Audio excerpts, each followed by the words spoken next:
It was supposed to be the happiest day of my life. Not mine exactly, but my son Mason's wedding. I had spent years imagining this day, standing proudly at the back of the hall, watching him start a new life with someone he loved. I'd pictured it 100 different ways. Maybe I'd cry a little, maybe I'd laugh a lot. Maybe I'd just stand there and clap until my hands went numb. But nothing in all those daydreams prepared me for what I saw that afternoon. The ceremony was being held in a grand hotel ballroom downtown. The kind of place where the chandeliers sparkled like stars and the marble floors looked like they cost more than my old truck. I wasn't used to fancy places like that, but I wore my best black suit, the same one I had worn when Mason graduated college. I even got my boots polished, the scuff marks hidden so no one could say I hadn't tried. I stood there for a moment, breathing deep, telling myself I belonged here because I was Mason's father and that meant something. They led me to my seat at the front row, right where family was supposed to sit. There was a little folded card on the chair, just like all the others. At first, I didn't notice anything strange. I was too busy trying not to trip over the expensive carpet.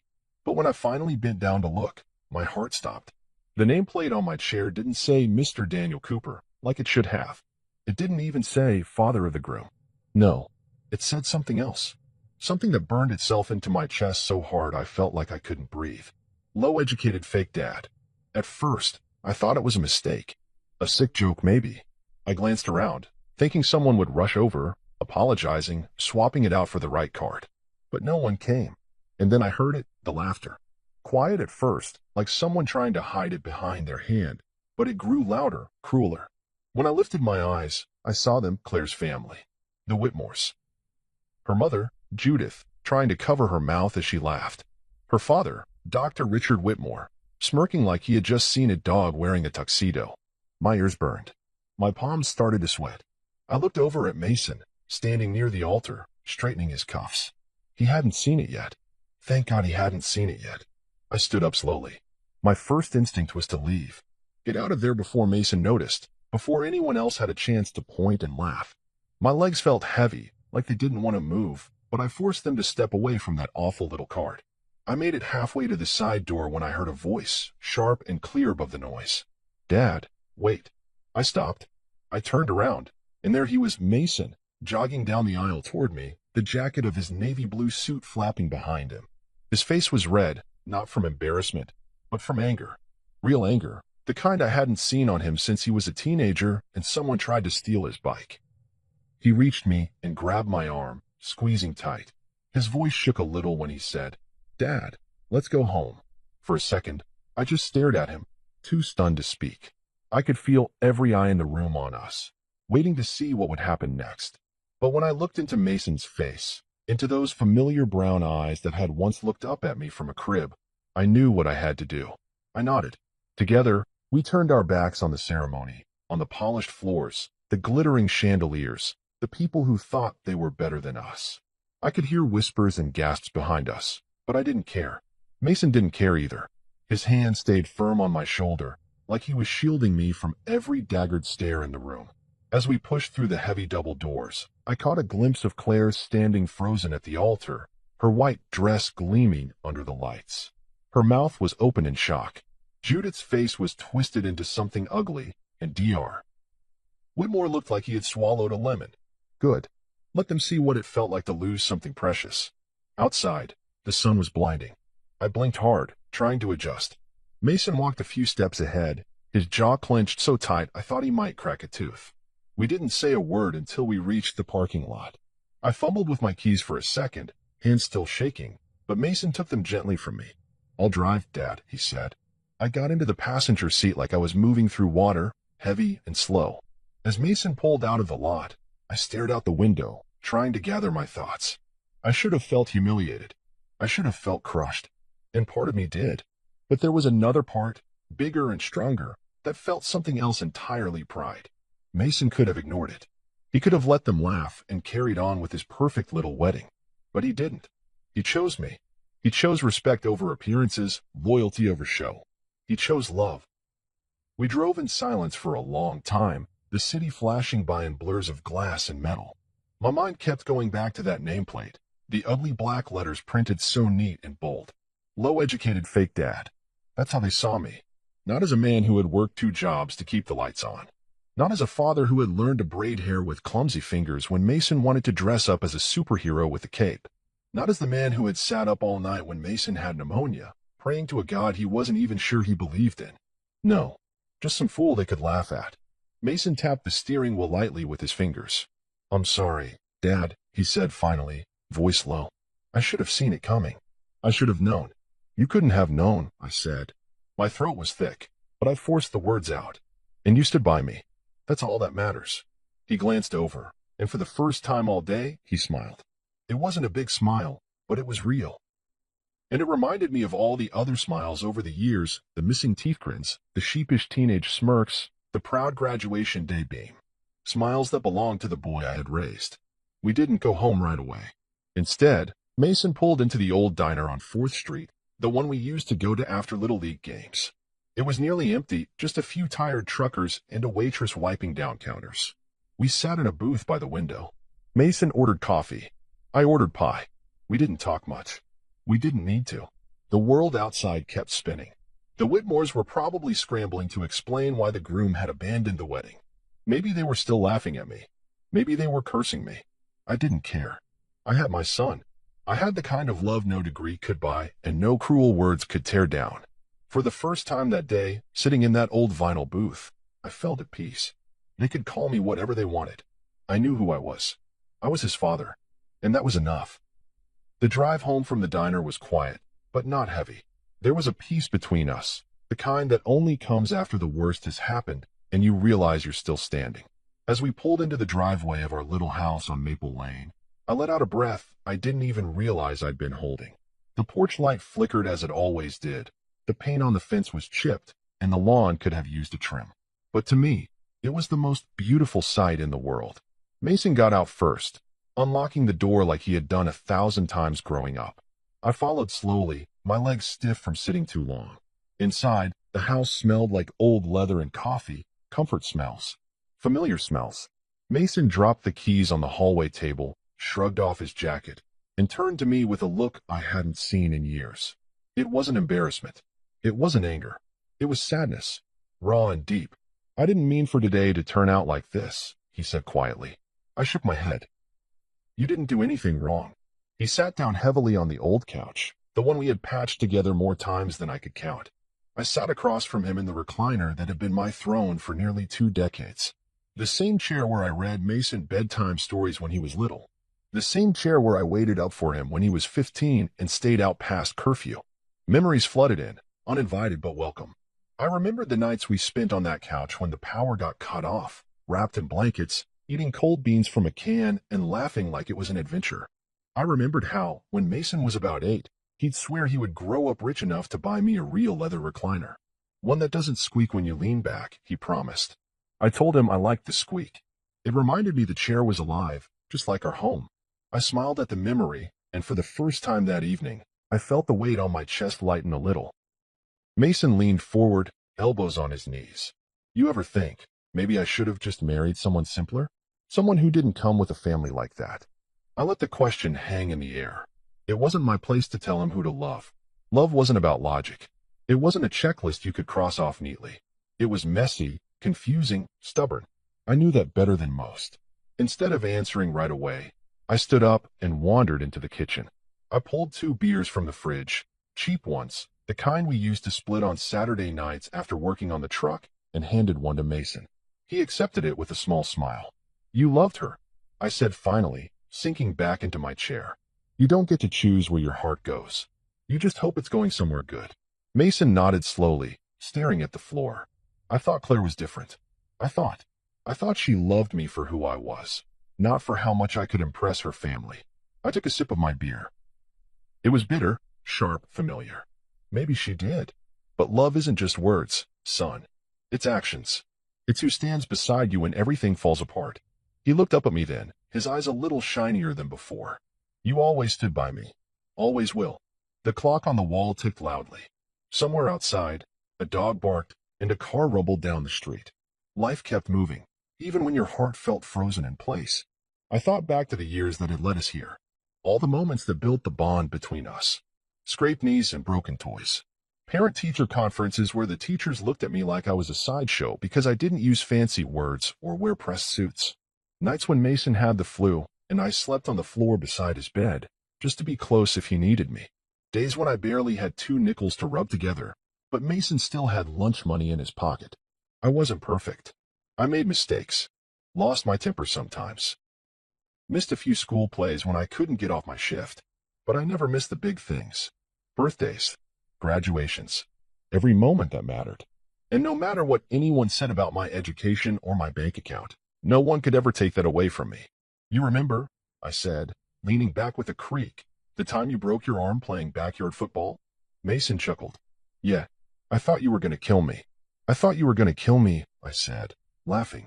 You screamed so loud the neighbor came running with a baseball bat, thinking we were getting robbed.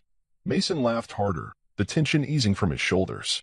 You carried me 2 blocks to the truck. I was heavy back then. You were heavier because you wouldn't stop crying. We both laughed, the sound filling the small room like sunlight breaking through a storm. For a little while, we weren't the father and son who had just walked out of a ruined wedding. We were just 2 stubborn souls, bruised but unbroken, clinging to the one thing that had never let us down, each other. Later that night, after Mason went to bed in his old room, I sat out on the porch with another beer, watching the stars blink overhead. The air was cool, the kind that hinted at fall just around the corner. I rocked slowly in the porch chair, listening to the night sounds, crickets, the distant hum of traffic, the creak of the old wood beneath me. I thought about Claire's parents, about all their money, their degrees, their polished words. None of it had taught them kindness. None of it had taught them respect. They had everything a man could want, except the one thing that mattered most, heart. And maybe, just maybe, the world had a funny way of balancing things out. I didn't know then what would happen next. I didn't know about the news that would break the following morning, or how the very people who had laughed at me would find themselves the laughingstock of the town. But in that moment, sitting on my porch with the night wrapped around me like an old blanket, I knew one thing for certain. I had already won. I had raised a good man. And no insult, no nameplate, no cruel laughter could ever take that victory away. I took a long sip from the bottle and tipped my head back, smiling up at the stars. Let the world think what it wanted. I knew the truth. And so did my son. There's a certain kind of fight that lives deep inside you when you're a man who's had to claw his way through life with nothing but bare hands and stubbornness. I never planned on being a single father. Nobody plans for something like that. Laura and I thought we had forever. She was the smart one between us, the one with dreams bigger than our little town could hold.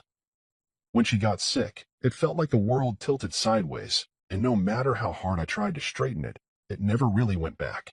After she passed, it was just me and Mason.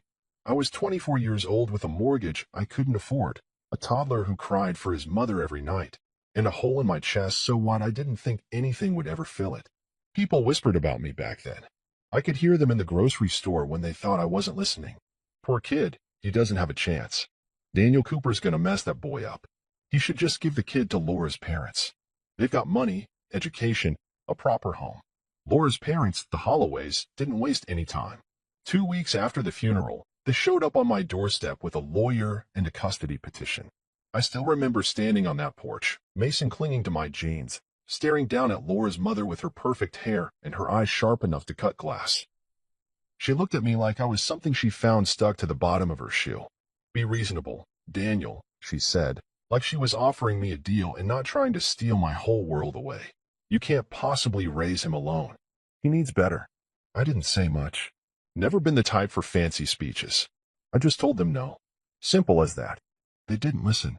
Took me to court 3 times. Tried to paint me as unfit because I never finished high school, because I worked with my hands, because my house was small and my wallet was even smaller. I'll never forget the feeling of sitting in that courtroom, wearing the only tie I owned, listening to their lawyer talk about me like I wasn't even human, like I was just some obstacle standing between them and what they wanted. They had charts and expert witnesses and photographs. I had calloused hands, bloodshot eyes, and the desperate love of a man who had lost everything except his boy. It should have been a slaughter. On paper, I didn't stand a chance. But sometimes, God sends you an angel in the ugliest battles. Her name was Julian Price, court-appointed attorney, barely out of law school. She looked like she should still be taking exams, not fighting battles in front of a judge. But she fought for me like I was her own blood. She dragged every dirty trick the Holloways tried into the light. She showed the court what they really cared about: control, not love. The day the judge ruled in my favor, Mason was curled up on my lap, playing with my work boots. I didn't even hear the first part of the decision. All I heard was the part that mattered. Full custody granted to Mr. Daniel Cooper. I broke down right there in the courtroom. Couldn't help it. Ugly, choking sobs that I tried to swallow but couldn't. Julian just patted my back awkwardly and said, "You earned this. Don't let anyone tell you different." I didn't. From that day forward, Mason was mine to raise, mine to protect. Every scraped knee, every spelling test, every Christmas morning when there was barely enough under the tree, but somehow it was still magical, I gave it to him with everything I had. Sometimes, late at night when he was little, I'd sit by his bed and just watch him breathe. I was so scared I would screw it all up. That somehow love wouldn't be enough. That maybe the Holloways were right and I wasn't good enough. But every morning when Mason woke up and grinned at me with that gap-toothed smile, I told myself I could figure it out. And I did. Not perfectly. Not by any parenting book standards. But by the only one that mattered: showing up, staying, loving without limits. As he got older, the world didn't get any kinder. Teachers who looked down their noses when I showed up to conferences in my oil-stained boots. Other parents who invited Mason to birthday parties but not me to barbecues. It hurt sometimes, more than I wanted to admit. But Mason never cared. He'd come home from school talking about the kids whose parents had PhDs or corner offices, and I'd brace myself for the day he'd start to wish he had someone better for a father. But it never came. Instead, he'd say things like, "Dad, you're the smartest guy I know. You can fix anything." And he meant it. Not because I could solve algebra problems or negotiate business deals, but because he trusted that when he needed me, I'd always be there.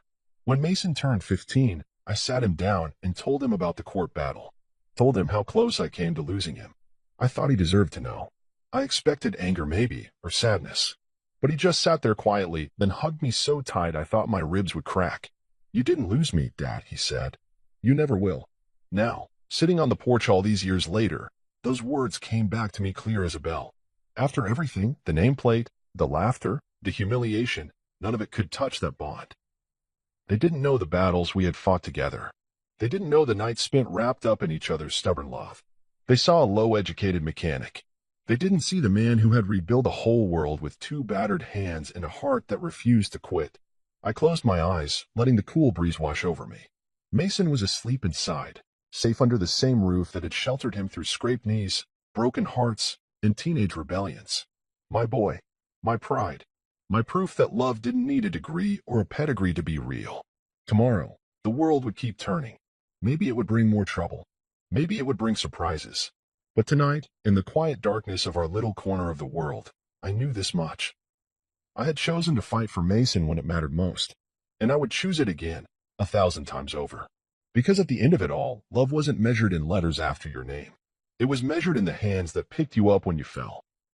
The arms that carried you home when you couldn't walk. The heart that never, not for a single moment, stopped believing you were worth it. And by that measure, I was the richest man alive. There's a certain pride that comes from building something with your own 2 hands, even when no one else sees it. Our life wasn't made of fine things, but it was real. Every crack in the wall, every squeaky step on the stairs, every mismatched plate in the kitchen cabinets, it all told a story. A story of surviving. Of laughing when there wasn't much to laugh about. Of building a life that was ours. After the custody battle, I was working 2 jobs, days at the factory, nights fixing trucks in the neighbor's garage. Sometimes I'd crawl into bed at 2 in the morning, too tired to even take my boots off. But when Mason would wander into my room in his footy pajamas and climb onto the bed, curling up against me with a sleepy, "Love you, Dad," it made every aching muscle worth it. I didn't know much about raising a kid the right way. Never had a manual. Never had anyone showing me how to do it. My own father had been long gone before I even hit my teens. It was just me, guessing half the time, learning as I went. When Mason had colic and screamed for hours, I paced the floors of our little living room, singing off-key lullabies until he finally slept. When he got older and asked why his mom wasn't here like other kids' moms, I sat him down and told him the truth the only way I knew how, gentle and simple. "She loved you more than anything," I said once, rubbing his back as he blinked up at me with tearful eyes. "And she's watching you every day. You're her best thing." He believed me. And maybe, In some ways, that belief kept both of us going. Money was tight in those years. Real tight. There were days when I skipped dinner just to make sure Mason had enough on his plate. Nights when the electricity company threatened to shut us off. I learned how to stretch $1 so far it could snap. Hand-me-down clothes, used toys from the thrift store, school supplies bought late when they were on clearance. But you know something funny? Mason never once complained. Not when he had to wear sneakers with duct tape on the toes. Not when Christmas meant just one present under the tree. Not when his friends had video games and new bikes and he made do with a football we patched up with shoe glue. Instead, he made me proud in ways I can't even explain. He worked hard at school. He was kind. He helped neighbors rake leaves and shovel snow without being asked. And every time he ran home, sweaty and muddy from playing outside, shouting "Dad," guess what? Like I was the only person in the world he wanted to tell. I knew we were doing just fine. We didn't have a big backyard, but we had enough space for a beat-up old grill and 2 lawn chairs.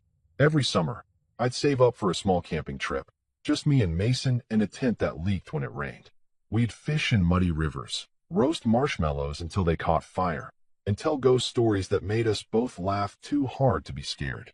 Those weekends were messy, cheap, and perfect. One night, Mason must have been about 10. We lay under the stars, staring up at the sky.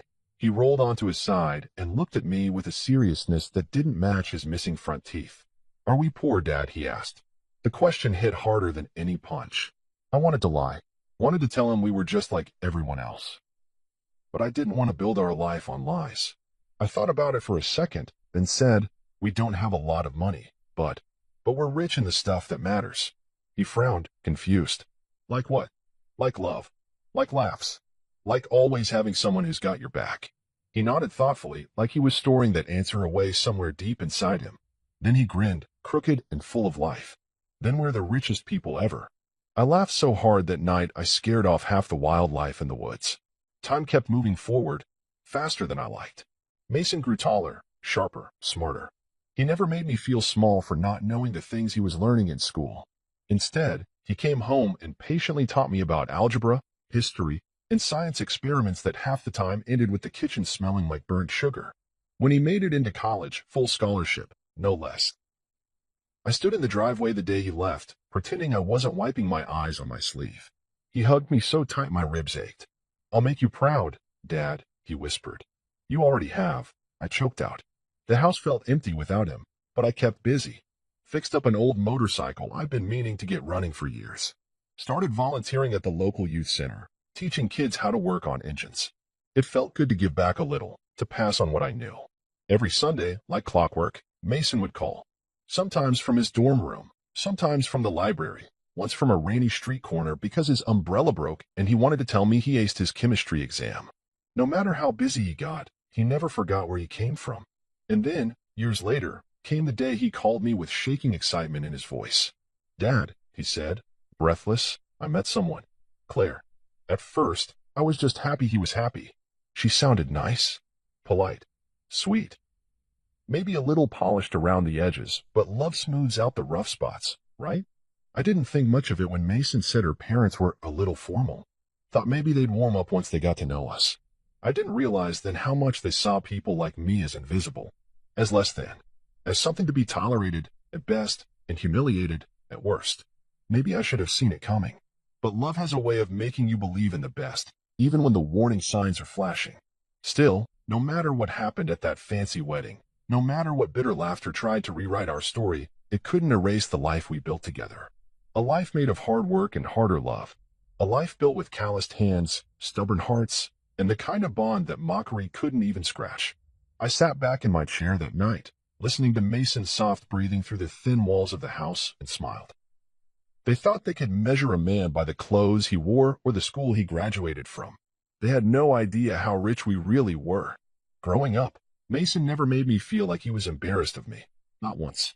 Even when the other kids bragged about what their parents did, lawyers, doctors, business owners, Mason would puff out his chest and tell anyone who listened, "My dad can fix anything." He said it like it was the most important job in the world. And to him, maybe it was. When he got older, I worried it would change. That teenage years and peer pressure would make him see the dirt under my nails or the grease stains on my jeans as something shameful. I braced myself for it, honestly. Waiting for the day he'd stop inviting me to career days or start hesitating when people asked what his dad did for a living. But that day never came. Instead, I remember the time his high school held a career fair. Kids brought in their parents to talk about what they did. There were engineers and architects and professors with big titles and fancier words than I could follow. I almost told Mason he should pick someone else to stand beside him that day. I didn't want to embarrass him, but he wouldn't hear it. "You're coming, Dad," he said firmly. "You're the smartest man I know." So I went. Wore my best pair of jeans, a clean work shirt, even combed my hair back like Mason used to when he played dress-up as a kid. I stood next to him while he introduced me to his classmates and teachers.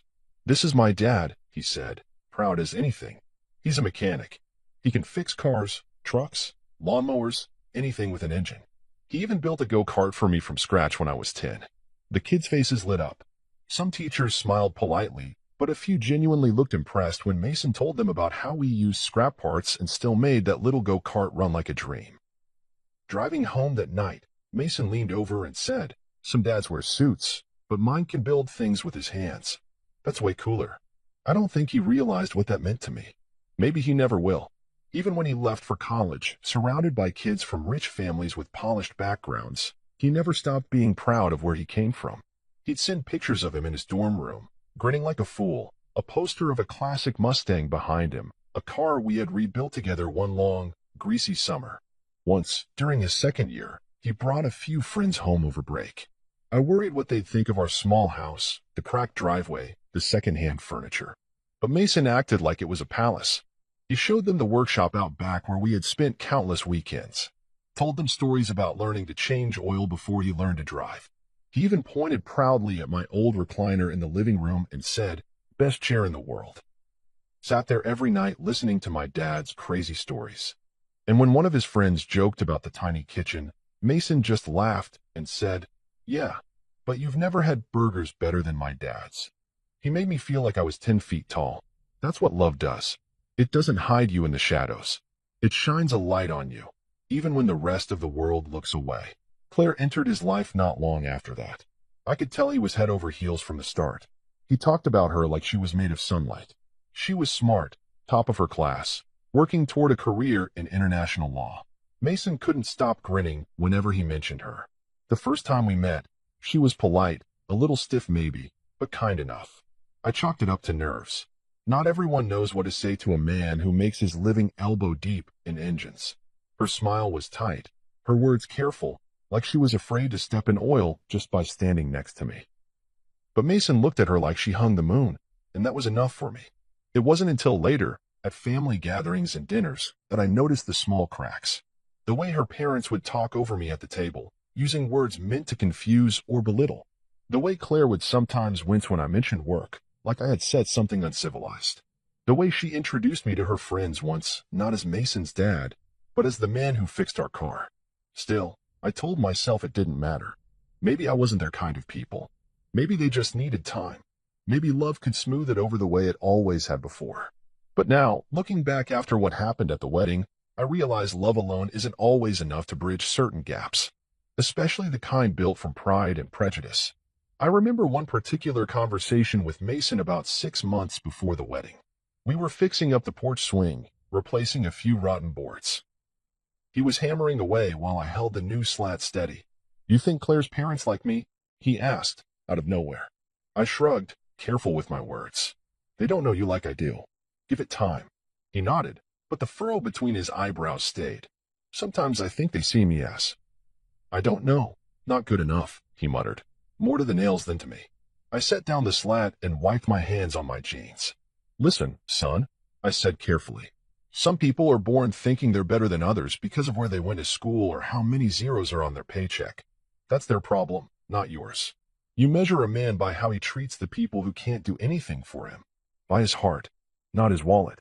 Mason didn't say anything for a long moment, just kept hammering. But his jaw was set, and I could tell he was storing those words away the same way he always did when something mattered. Maybe that's why, on the day of the wedding, when he saw that awful nameplate and heard the laughter, he didn't hesitate. He remembered what mattered. He chose love over appearances. He chose respect over status. He chose me, not because I was the perfect father, not because I had wealth or titles to offer, but because, when everything else was stripped away, money, education, fancy suits, and big houses, what was left was a bond built from years of late nights, early mornings, scraped knees, burned dinners, repaired engines, bedtime stories, and 1,000 little moments of showing up. And sometimes, that's more than enough. Sometimes, it's everything. The Whitmores were the kind of family that wore their pride like armor. Everything about them was polished, rehearsed, and just a little too perfect. From the first time I met them at a dinner party Claire's parents threw, I could feel the difference. They spoke in clipped, proper tones, like every word was a carefully measured performance. They shook hands too firmly, smiled too tightly, and when they talked about their achievements, degrees, investments, business ventures, it wasn't conversation. It was competition. I tried to fit in. God knows, I tried. I showed up in the best clothes I could afford, kept my elbows off the table, minded my manners the way Laura had once taught me. I smiled when they dropped fancy terms about stocks and private equity. I nodded politely when Dr. Whitmore bragged about the prestigious universities in their family line like it was a crown he wore. But no matter what I did, it wasn't enough. They didn't see me as a man who had raised a son through blood, sweat, and broken dreams. They didn't see the father who had stayed up for days to nurse a sick boy back to health, who had learned how to braid hair for school plays, who had taught a child how to ride a bike by running behind him for hours even though his legs screamed with pain. They didn't see love. They saw dirt under my nails and a high school dropout. They saw someone they couldn't parade in their cocktail parties or drop into conversations with their ivory tower friends. Still, I held my tongue. For Mason's sake. I smiled when they talked down to me, laughed when they made jokes that stung, and swallowed my pride like a bitter pill. Because Mason was happy. Because I believed, foolishly maybe, that marriage would build bridges where words had failed. In the weeks leading up to the wedding, there were signs. Small ones. Claire gently suggesting I get a new suit, something more appropriate for the venue. Judith Whitmore offering to arrange a speech coach if I wanted to say a few words at the reception, said with a syrupy sweetness that barely hid the insult. Dr. Whitmore sending me an etiquette book in the mail with a note. A little light reading before the big day. I could have gotten angry. Lord knows, a younger version of me might have thrown those words right back at them. But years of raising Mason had taught me patience. Taught me to pick my battles. I wasn't about to cause a scene and embarrass Mason at his own wedding. So, I tucked my hurt deep inside. I smiled through tight teeth. I told myself that one day, when Mason had a family of his own, when he held his own child in his arms, he'd understand that sometimes love meant swallowing your pride so your kids could have their day. I wore the new suit. Stiff and uncomfortable, it felt like a costume instead of clothing. I practiced my manners. I sat quietly through endless dinners where they discussed vacations I could never afford and schools I could never dream of entering. I endured it all. For Mason, the morning of the wedding, I woke early. Too early. I made a pot of coffee and sat at the kitchen table, staring out the window at the sunrise. I thought about Laura, how proud she would have been. I thought about the little boy who used to crawl into my bed after nightmares and how he was now a grown man about to start his own life. I told myself that the day would be about Mason, not about me, not about the Whitmores. I tucked my hands into the pockets of my new suit and whispered to the empty kitchen, "You did good, Laura. We did good." I drove to the venue with my heart in my throat. The ballroom was grander than I had imagined. Glittering chandeliers, gold-trimmed walls, music floating through the air like perfume. Guests in tuxedos and silk dresses floated around like it was some kind of royal ball. I felt like a bull that had wandered into a china shop. Still, I smiled. I shook hands. I let Judith kiss my cheek and pretended not to notice the way she immediately wiped her hand on her dress. I even laughed at Dr. Whitmore's jokes, even though every word dripped with condescension. Then came the moment that shattered it all. I walked to my assigned seat, trying to ignore the sideways glances, the whispers. When I bent down to read the nameplate on my chair, it felt like someone punched the air right out of my chest. Low-educated fake dad. I stared at it, blinking, hoping it would change if I looked long enough. But it didn't. The letters were crisp, deliberate, cruel. The laughter started softly. A titter here, a snicker there. Then it grew. Ugly. Mean. Judith covering her mouth with her hand, but failing to hide the sparkle in her eyes. Dr. Whitmore shaking his head in mock sympathy. I wanted to disappear. Wanted to sink into the marble floor and never be seen again. But before I could move, before the humiliation could finish crushing me, Mason's voice cut through the noise. Dad. I turned. He was standing at the altar, halfway to me, eyes blazing. Let's go home. Without hesitation, he crossed the room, took my arm, and together we walked out. Past the whispers, past the gasps, past the perfect people in their perfect clothes with their perfect lives. Claire didn't follow. Judith didn't call out. Dr. Whitmore didn't move. They let us go like we were the ones unworthy. Outside, the sun was blinding. Mason held the car door open for me like he had 100 times before when he was a boy pretending to be a chauffeur. I slid into the passenger seat, my heart too full to speak. He drove in silence for a while, hands tight on the steering wheel. I'm sorry, Dad, he said finally, voice rough. I should have seen it sooner. I shook my head. You saw it when it mattered. At a red light, he turned to me. I don't care about degrees or bank accounts or any of that crap. You're my father. You're my family. Tears burned my eyes, but I blinked them away. That day, I realized something important. Family isn't built in ballrooms or sealed with degrees. It's built in the trenches, one scraped knee, one missed meal, one whispered bedtime story at a time. They could keep their chandeliers and champagne. I had something they would never understand. I had my son's loyalty, and nothing in the world could make me richer than that.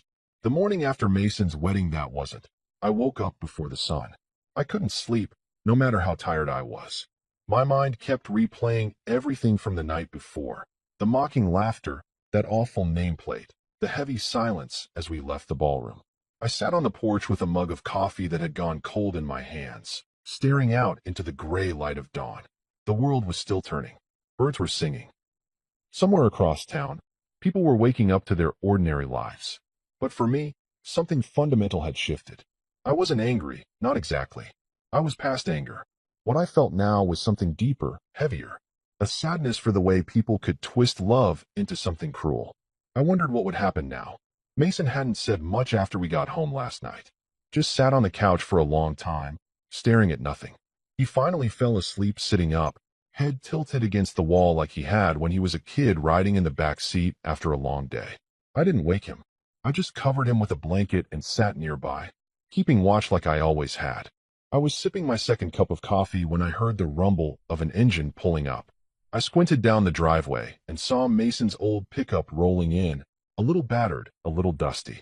It was Theo, his best friend since high school. Theo hopped out, still in his mechanic's uniform, and jogged up to the porch. You seen the news? He asked, panting like he had run the whole way. I frowned. News. Theo shoved his phone at me, the screen already lit up with headlines. Whitmo. I stared at it, unblinking. Below the headline was a photo of Claire's father, Dr. Whitmore, looking grim as reporters crowded around him. Another article headline flashed below it. Sources claim family fortune at risk as authorities move in. My first reaction wasn't joy. It wasn't even satisfaction. It was shock. Theo kept talking, excitement tumbling out of him. Someone leaked a bunch of documents last night, emails, bank statements, internal memos. It's everywhere. The SEC's involved. They're saying Whitmore Industries has been cooking their books for years. I set the phone down slowly. My heart was pounding, but my mind felt strangely calm. Was it karma? Was it justice? I didn't know. All I knew was that the very people who had laughed at me, who had called me a fake, who had tried to make me feel small, they were crumbling under the weight of their own lies. I heard footsteps behind me and turned to see Mason standing in the doorway, hair sticking up in all directions, blanket still wrapped around his shoulders. What's going on? He mumbled. I exchanged a look with Theo, then handed Mason the phone. He read the headlines, his eyes widening with every word. For a long moment, he said nothing, just stared at the screen like it was written in a language he didn't understand. Then, slowly, he let out a breath and sank down onto the porch steps. I don't even know what to feel, he said finally. I sat down beside him. You don't have to feel anything right now. Just breathe. Theo clapped him on the shoulder. Better to find out now than later, man. Mason nodded, still staring off into the distance. I almost married into that mess. You didn't, I said quietly. You saw the truth when it mattered. We sat there in silence, the three of us, while the sun crept higher and the world around us started to buzz with life. I could hear the neighbors' sprinklers kicking on. Someone down the street was mowing their lawn. It was just another Saturday for most people. But for us, it was the first day of a different life. Around noon, Mason's phone started blowing up. Calls, texts, voicemails. Some were from Claire. Some were from her parents. Some were from people who had been at the wedding, desperate to know what we knew, if we had been part of the leak. Mason didn't answer a single one. He just sat there, staring at the phone, shaking his head. At one point, he turned to me and said, "Dad, do you think they ever loved me? Or was it always about appearances?" I hated that question. Hated that he even had to ask it. "I think they love the idea of you," I said carefully. "The image. The connection. But real love? Real love doesn't humiliate. It doesn't mock. It doesn't care about where you came from or what you wear or what you do for a living. It shows up when you fall. It holds on when things get ugly." Mason swallowed hard. "I don't think they ever really saw me. They didn't deserve to," I said simply. In the afternoon, the news got worse for the Whitmores. More documents surfaced. Anonymous sources came forward. Former employees spoke to the press. It was a tidal wave, and no matter how hard they tried to spin it, they were drowning. Theo eventually left to get back to work. Mason and I stayed on the porch, watching it all unfold from a battered old laptop he set up on the table between us. At one point, we saw a live clip of Dr. Whitmore being swarmed by reporters outside his office. His face was pale, drawn, nothing like the smug man who had smirked at me across the ballroom just a day before. Judith was there too, clutching her pearls like they could save her. Claire wasn't visible in the crowd. Maybe she was hiding. Maybe she was just smart enough to stay away. Mason watched for a few minutes, then closed the laptop with a sigh. "I don't want anything from them," he said. "Not their money. Not their apologies. Nothing." "You don't need anything from them," I said. "You've got everything you need right here." He looked at me then, really looked at me, and for the first time in a long time, I saw peace in his eyes. Maybe not happiness yet, but peace. That night, we grilled burgers in the backyard. Just the two of us. No fancy dishes. No white tablecloths. Just two plates balanced on our knees, ketchup dripping down our fingers, laughter filling the warm summer air. We didn't talk about the Whitmores. We didn't talk about the wedding. We just talked about life. About dreams. About the future. Mason told me he was thinking about starting his own business. Something simple, something honest. Maybe a garage of his own. Maybe teaching kids how to work on cars, the way I had taught him. I told him I thought that sounded just about perfect. As the stars came out overhead, I realized something important. The storm had passed, and even though the world had tried to tear us down, even though the laughter still echoed faintly in the back of my mind, it didn't matter anymore. We were still standing, still together, still undefeated. The next few days passed like a blur, but underneath it all, something kept pulling at me. A memory. A secret that I had tucked away so tightly even Mason didn't know about it. It started years ago, after Laura passed. Right around the time I won custody of Mason. I didn't have much, an old house, an older truck, a few $1,000s Laura's life insurance had left behind. It wasn't enough to live comfortably. Not by a long shot. But it was something, and I knew I had to make it count. One afternoon, when Mason was still in diapers, I walked into a community center that offered free financial advice for low-income families.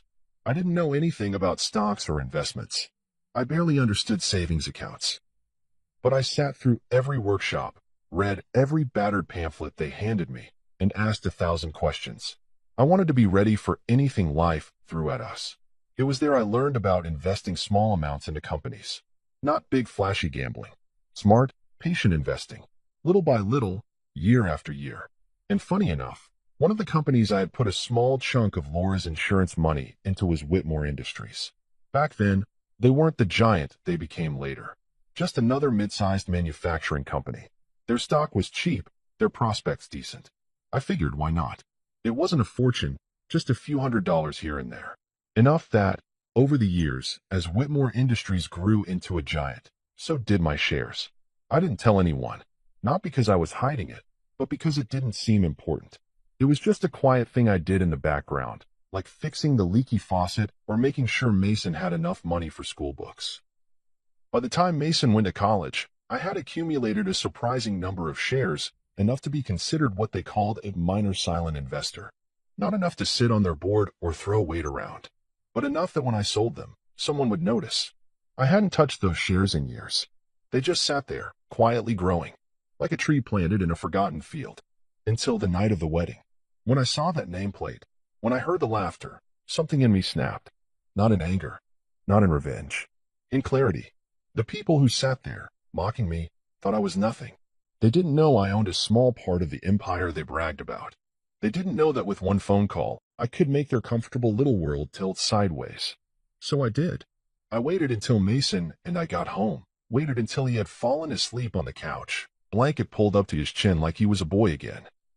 Then I sat down at the kitchen table, pulled out the old laptop I barely used anymore, and logged into my investment account. There they were, hundreds of shares. Enough to matter. I didn't hesitate. I clicked sell. I didn't just sell them to the market. I directed them to a competitor I had researched months earlier, a company that had been waiting for the right moment to strike. The transfer went through in less than 20 minutes. By morning, it would be done, and I would be free of them. I didn't do it to destroy them. Honestly, that wasn't even my first thought. I did it because I realized I didn't owe them anything. Not my silence. Not my respect. Not my investment in their future. They had already decided what I was worth. They forgot to check who was holding part of their house up. The next morning, the fallout began. News outlets sniffed out the sale quickly. Speculation ran wild. People panicked. Stocks plummeted. Investigations kicked up dust the Whitmores had spent years trying to sweep under expensive rugs. It was chaos. Beautiful, ugly chaos. And all the while, I said nothing. Mason didn't know. No one did. It was my quiet goodbye to people who never deserved a hello. I watched it all unfold with a strange calm. No gloating. No fist pumping. Just the same steady feeling I had whenever I finished fixing an engine. Satisfaction that the work was done, that the gears had turned the way they were supposed to. One night, a few days after the collapse started, Mason and I sat on the porch again. We hadn't said much about the Whitmores lately. It was like we had both agreed, without speaking, to let the past stay where it was. But that night, Mason turned to me with a frown. "You ever feel bad?" he asked. "That they're losing everything?" I thought about it for a long minute. "No," I said finally, "because what they built was hollow. It was built on lies, on hurting people smaller than them. It was always going to fall. They just didn't think it would happen so soon." Mason nodded, staring out at the stars. "You think Claire knew?" he asked after a while. I shrugged. "Maybe. Maybe not. Doesn't change anything." He sat quietly, shoulders hunched like he was carrying something heavy. I reached over and clapped a hand on his back. "You don't owe them anything, Mason," I said. "Not your guilt. Not your regret. Sometimes, when a house catches fire, it's not your job to run back inside." He let out a shaky breath. I wanted it to be real, you know? The love, the family, all of it." "I know, son," I said softly. "And it will be. One day. With someone who doesn't need to measure your worth before they decide to love you." We sat in silence after that. Comfortable. Steady. Like two stones in a river, weathered but unmovable. Inside the house, the old clock ticked on. The world turned. And for the first time in a long time, I felt like we were exactly where we were supposed to be. A week later, I officially closed my investment account. Sold off the rest of the small pieces I'd gathered over the years. I didn't need them anymore. Didn't need the security blanket. We had something better. We had each other. And we had freedom. Sometimes, it's the unseen hands that shape the world the most. The ones nobody notices. The ones the rich and powerful laugh at, dismiss, or forget. Until those hands quietly let go. And everything they thought was unshakable starts to fall. I didn't need their approval. I didn't need their apology. I didn't even need them to know it was me. The only thing I needed was already sitting beside me on that porch. A son who had chosen me. And a life that no amount of money could ever replace. Life has a way of surprising you when you least expect it. After everything that happened. The wedding disaster, the collapse of Whitmore Industries, the endless stream of news articles painting Claire's family in a new, uglier light, I thought Mason might be broken for a long time. Thought he might wall himself off, become hard and bitter like some men do after betrayal. But that's not the kind of man Mason was raised to be. Slowly, like the first stubborn buds pushing through frozen soil, he started to heal. It began with small things. He got up early again, started fixing things around the house without being asked, changed the oil in the truck, painted the porch railing. Little tasks that might have seemed meaningless to someone else but meant the world to me. They meant he was choosing life over anger, movement over bitterness. One morning, I found him sitting at the kitchen table with a pile of notebooks and a laptop spread out in front of him. "What's all this?" I asked, pouring myself a coffee. He looked up, his eyes brighter than I'd seen them in weeks. I'm thinking about starting my own garage, Dad. I blinked. Your own business? He nodded. Not just repairs. Teaching too. Classes for high school kids who want to learn a trade. Apprenticeships. Real work with real skills. Pride surged so fast in my chest it almost knocked me over. That's a damn good idea, son, I said, smiling so wide my cheeks hurt. He grinned back, a little sheepishly. Figured it was about time I started building something real. Something that matters. Over the next few weeks, Mason threw himself into planning. He found an old building on the edge of town, an abandoned mechanic's shop with cracked windows and a roof that needed fixing. It was a mess, but it had good bones, just like Mason. Strong, steady, built to last. I helped him every step of the way. We patched drywall, replaced broken tiles, cleaned out years of dust and grime. Some nights we worked until midnight, covered in paint and sweat, laughing about how sore we'd be in the morning. But there was joy in the work, a kind of sacred satisfaction that money couldn't buy. And somewhere along the way, something even better happened. Mason met Leah. It wasn't some grand movie moment with fireworks and slow motion running across a field. It was simpler than that. Realer. She worked at the hardware store where Mason and I made what felt like 100 trips every week. Short woman, big brown eyes, calluses on her hands from working the floor. No makeup, no airs. Just a bright laugh and a way of talking that made you feel like you mattered. I saw it happen almost in slow motion. One afternoon, Mason was arguing with the clerk about the difference between two brands of sealant when Leah stepped in, patiently explained the difference, and gave Mason a smile that turned him into a stammering fool. That night, he couldn't stop talking about her. She's smart, Dad, he said, practically glowing. She knows more about tools than I do. I just smiled and said, sounds like you finally met your match. It didn't take long. A few coffee dates turned into dinners. Dinners turned into long walks through the park. Long walks turned into nights when Mason came home humming under his breath like a man with a brand new song in his heart. He brought her over to dinner a month later. I made my famous burgers on the grill, and we ate out back under the stars. Leah fit right in, laughing at our terrible jokes, teasing Mason about how he still couldn't remember the difference between a Phillips and a flathead screwdriver. But what struck me most was how she looked at him. Not like he was some prize to be won.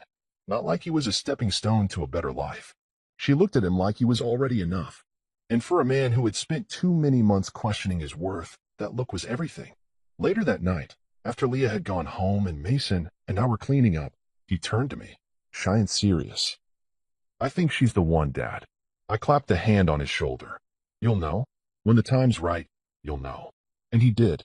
3 months later, Mason proposed. Nothing fancy. No flash mobs or choreographed dances. Just a quiet evening in the little shop he was still fixing up, kneeling on one dusty knee with a simple ring and a heart full of hope. Leah said yes before he even finished the question. The wedding was a small affair. Backyard, under the old oak tree that Mason used to climb as a boy. Close friends, a few neighbors, Theo as the best man. No fancy nameplates. No marble halls. No one cared about degrees or income brackets. All that mattered was the laughter that filled the air and the tears that filled my eyes as I watched my son marry a woman who saw him for everything he was and nothing he wasn't. When they exchanged vows, Mason didn't talk about wealth or appearances. He talked about loyalty, about late nights fixing broken things together, about love built through work and patience and stubborn hope. When it was over and Mason and Leah danced barefoot in the grass, I sat back in a lawn chair, a cold beer in my hand, and felt a peace deeper than any I'd ever known.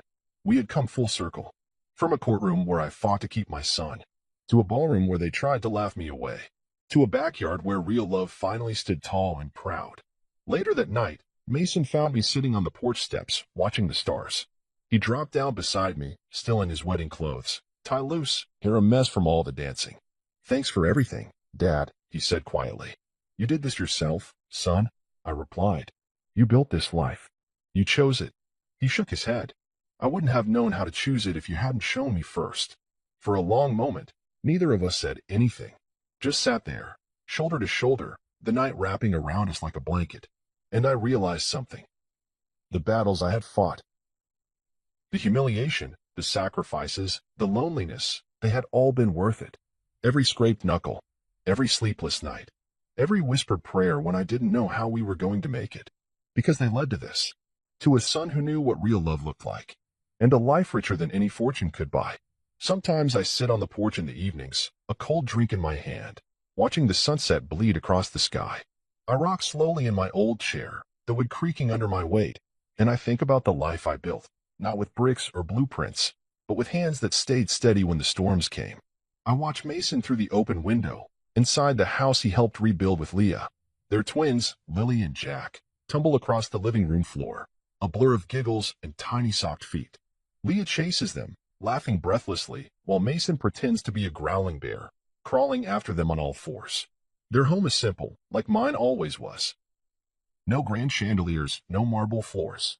Just a place built with love, patched with patience, and filled with a laughter so real it hums in your bones. Every so often, Mason glances out the window at me, grins, and waves. I wave back, feeling something settle deep inside me, something stronger than pride, deeper than satisfaction. Peace. Years ago, when Claire's family tried to shame me at that wedding, I thought maybe they had stolen something from me. Maybe they had left a mark that would never heal. But now, looking at the life Mason and Leah have made, I realize the truth. They didn't steal anything. They only revealed what had been strong all along. Family isn't measured by titles, or wealth, or the kind of degrees you hang on the wall. It's measured by who shows up, who stays, who loves you when loving you isn't fashionable. It's measured by scraped knees kissed better, by broken hearts patiently mended, by old trucks kept running longer than they should. It's measured by two tired hands that built a life out of nothing but grit and a whole lot of stubborn hope. I lean back in the chair and close my eyes for a moment, letting the evening breeze brush against my face. I think about Laura, about the promises we made when we were young and reckless and thought we had all the time in the world. I like to believe she's still watching, somewhere beyond the clouds, smiling at the life we carved out of heartbreak and hard days. I imagine her sitting beside me now, laughing that soft laugh she always had, reaching over to squeeze my. You both did good. Sometimes Mason comes out after the kids are in bed, carrying 2 beers. He'll sit beside me, stretching his long legs out in front of him, and we'll talk about nothing and everything. About how Jack thinks he's a dinosaur, about how Lily refuses to go to sleep unless she hears 3 bedtime stories in a row, about how scary it is to raise kids, to wonder if you're doing it right, to worry you're making mistakes you can't see yet. I get scared sometimes, Dad, he admitted once, staring up at the stars. Scared I'll mess it all up. I chuckled low in my throat, took a slow sip of my drink, and said, "Welcome to being a parent." He laughed, shaking his head. "But you made it look easy." I turned to look at him then, at the strong, kind man he had become. "It wasn't easy," I said. "Not for a single minute. I just loved you enough to make it through. That's the secret no one tells you about family, about life.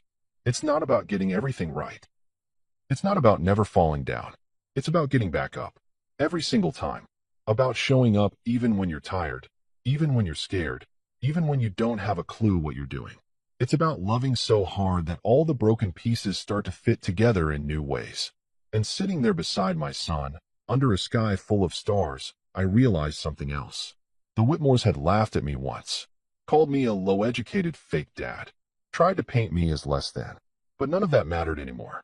Because while their empire crumbled, while their carefully constructed lives unraveled in headlines and courtrooms, my life was here, alive, breathing, growing stronger every day. Not perfect, not polished, but real.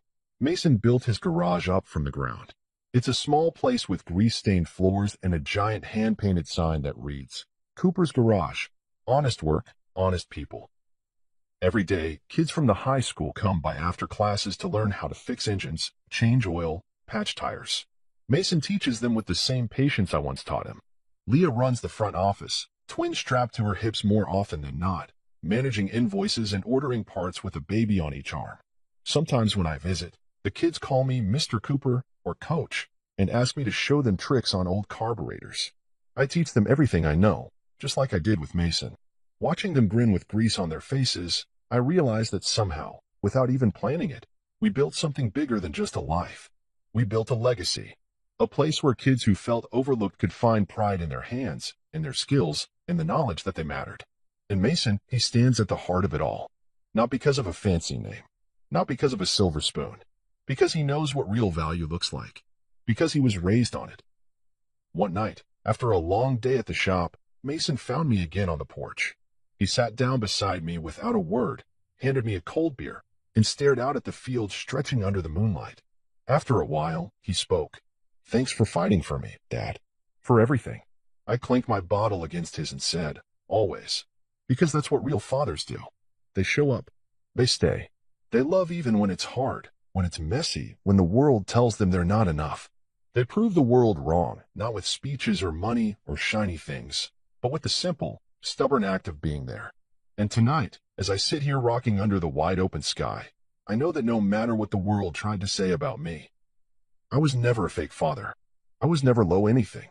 I was a real man, a real father. And I had built a life that no laughter, no cruelty, no nameplate could ever erase.